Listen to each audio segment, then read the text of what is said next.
जय श्री कृष्णा, जय श्री राधे मेरे प्यारे मित्रों। मैं पुष्पानंद जी महाराज आज यहाँ बैठ कर के आपको कुछ बताने आया हूँ, कुछ सुनाने आया हूँ। कई मेरे मित्रों ने कहा है कि महाराज जी आप कुछ 10-15 मिनट की या 10 मिनट की वीडियो कुछ अच्छी डालें जिससे हमें शांति मिलती रहे। इस कोरोना काल के अंदर किसी का बेटा गया, किसी का भाई गया, किसी का सुहाग गया, किसी की धर्मपत्नी गई। इस कोरोना के अंदर, इस कोरोना महामारी ने लोगों की ज़िंदगी उजाड़ दी, लोगों के घर बर्बाद कर दिए। पैसा भी लोगों ने खूब लगाया हॉस्पिटल के अंदर, लेकिन पैसा लगाने के बावजूद भी कोई व्यक्ति जीवित नहीं रहा। तो कई मित्रों ने कहा कि कुछ हमें ज्ञान की बातें महाराज जी ऐसी जो देते रहें जो शांति मिलती है। एक्चुअली में क्या है कि ज्ञान जो है वो लोगों ने उस ज्ञान के बारे में भ्रमजाल फैलाया। पुस्तकें पढ़ने से और उसका रटन करने से सिर्फ ट्रेंड बनता है, एजुकेटेड नहीं।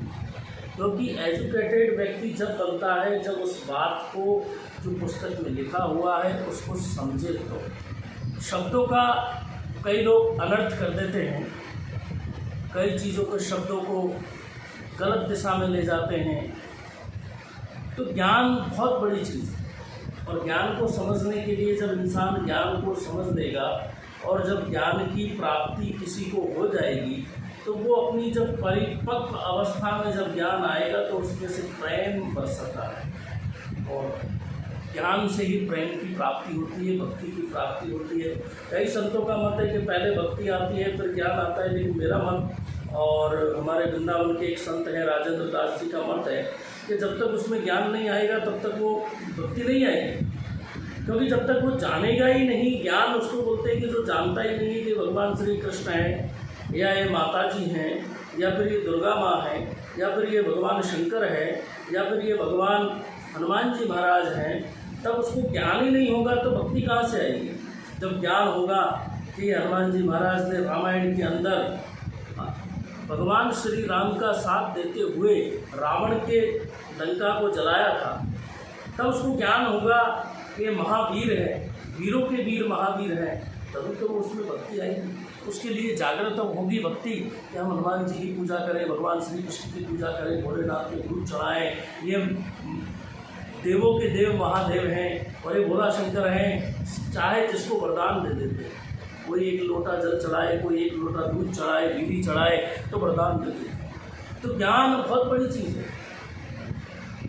एक ज्ञान को पाने के लिए जो भ्रम है वो निकालना पड़ता है।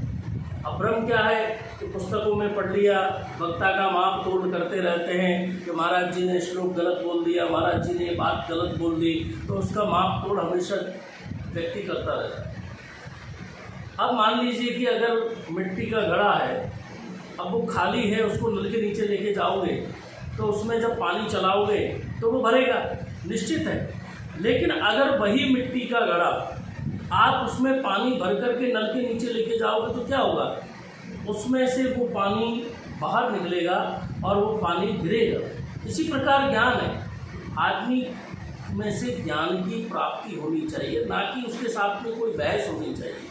कई लोग ऐसा कहते हैं कि इस महात्मा जी की कथा नहीं सुननी चाहिए, उसकी कथा नहीं सुननी चाहिए। तो संत कबीरदास जी महाराज ने भी कहा कि जाति ना पूछिए साधु की और पूछ लीजिए ज्ञान और मूल करो तलवार का और बड़ी रही।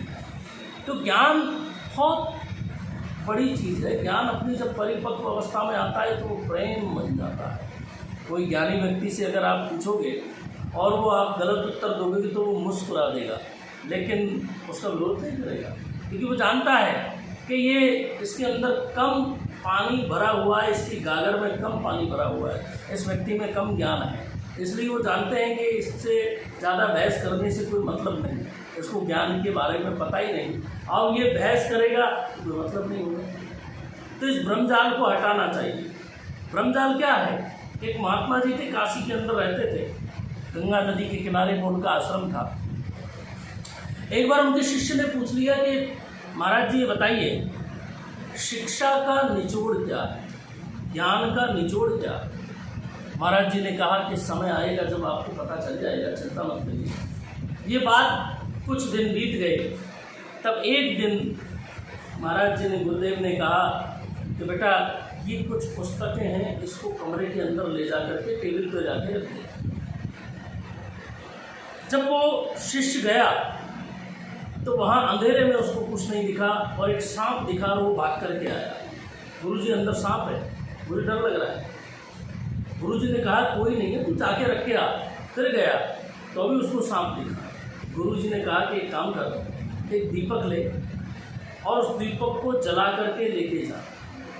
जब वो दीपक को जला करके लेके गया उस कमरे के अंदर, तो वहाँ वो जो रस्सी थी वो सांप के रूप में दिखाई दे रही थी। यानी कि उसको भ्रम था कि ये सांप है अंधेरे में, लेकिन जब ज्ञान की रोशनी का प्रकाश जब उस पर पड़ा तो वो भ्रम जाल टूट गया। इसीलिए कहते हैं कि भ्रम निकालिए और ज्ञान जो है वो अपनी जब परिपक्व अवस्था में आता है तो वो प्रेम बन जाता है। मेरे प्यारे मित्रों, आज के लिए सिर्फ इतना ही, और मुझे जैसे ही समय मिलता है मैं आपको नित्य प्रतिदिन कोशिश करूँगा कि मैं आपको कुछ ना कुछ आपकी टेंशन इस कोरोना काल के अंदर, जो विश्व एक महामारी है, लोग डरे हुए हैं, मन के अंदर जिनके अंदर भ्रम बैठा है, लोग हंसी अपनी भूल चुके हैं। पहले खुल करके आदमी हंसता था, लेकिन हंसना भी भूल गया है, क्योंकि हंसने के लिए कई बीमारियों का निचोड़ तो लाफ्टर है। लाफ्टर इज बेस्ट मेडिसिन, यानी कि जो हंसी है वो अगर लोग हंसते रहें तो उसकी आधी सी बीमारी तो वैसे ही निकल जाएगी। तो मेरे दोस्तों, मेरे प्यारे मित्रों, मेरे भाई बंधु, जितने भी मेरे इस फेसबुक पे जुड़े हुए हैं, सोशल मीडिया पे, उनको एक बात और बताना चाहूँगा कि मेरा एक यूट्यूब के ऊपर पुष्पानंद के नाम से मेरा चैनल है। उसको आप जो कभी वो वीडियो देखें उसको सर्च मारें तो एक लाल कलर का दिखेगा, उस पर सब्सक्राइब लिखा हुआ है, उसको आप दबा दें। अब कई लोगों को ऐसा भी भ्रम है कि सब्सक्राइब दबाने से क्या पता हमारा पैसे कट जाएंगे, लेकिन ऐसा भ्रम न रखिए, उससे किसी का भी पैसा नहीं कटता है मोबाइल के अंदर। सब्सक्राइब करने से ये होता है कि सामने वाले के चाहने वाले बढ़ जाते हैं, उसको सब्सक्राइब बोलते हैं। तो पुष्पानंद में एच का प्रयोग ना करें, PUSPANAND,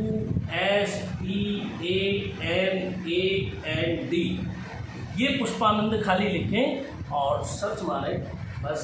यानी अपने शब्दों के साथ में सबको ढेर सारी शुभकामनाएं, आपका दिन मंगलमय हो और इसी प्रकार आप हंसते रहें और अपनी चिंताओं को दूर करें। जय श्री कृष्णा, जय श्री राधे मेरे प्यारे मित्रों।